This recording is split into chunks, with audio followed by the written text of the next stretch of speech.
Welcome to another edition of Vivis Vita, Living Life. Today's topic is about the joys and responsibilities of motherhood.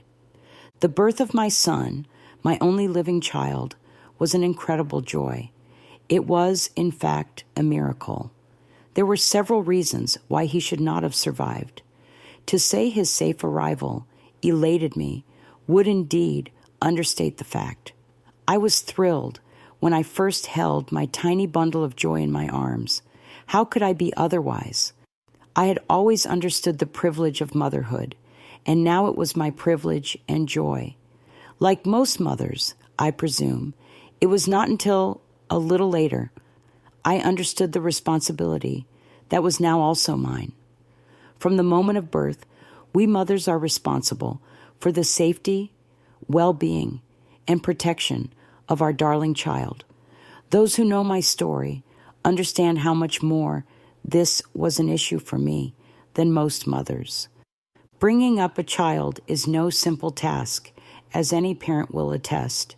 There are so many dangers and threats to protect them from. Besides the diseases, there is the world, the dangerous people who appear to have no heart and just want to use and abuse others. The aggressors, who in seeking their own agenda or desire, will inflict conflict on the innocent.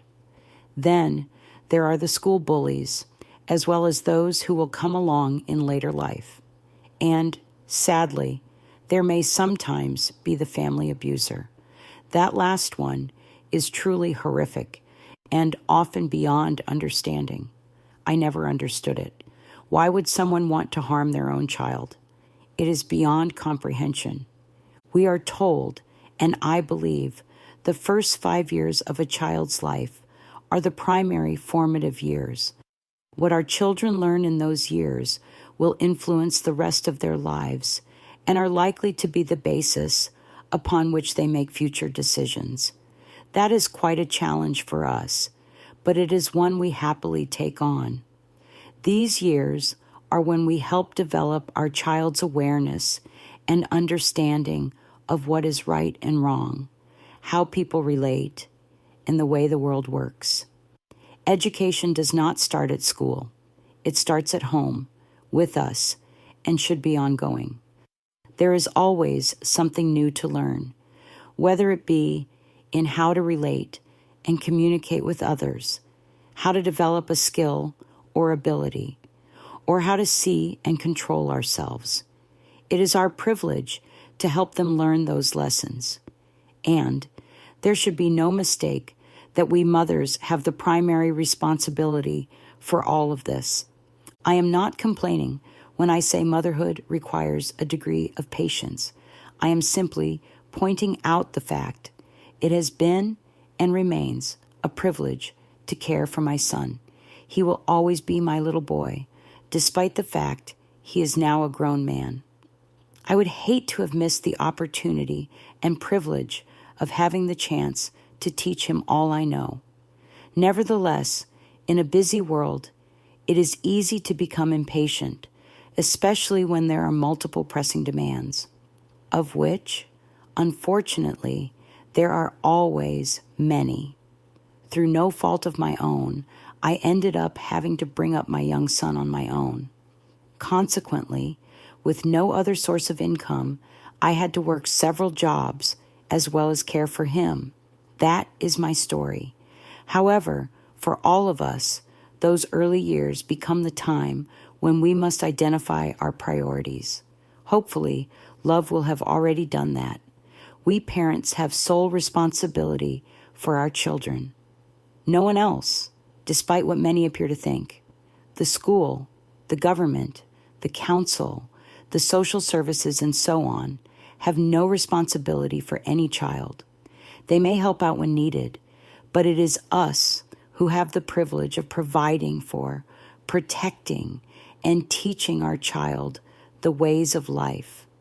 It is a joy to do so, and is simply an extension of the love we have for them. Helping our child to understand all the ways of life and the world can be challenging. Their cognitive abilities are still developing. We therefore have to find ways to explain. In my experience, it is a mistake to think children cannot comprehend. But for them to do so, they need explanations presented in an understandable way. It is no use shouting at them to do as they are told, or to not keep bothering us with questions. They need explanations, which are best provided using simple words as opposed to baby talk. Children understand a lot more than they are often credited with. It is also best if we do this at eye level, by us kneeling down if necessary.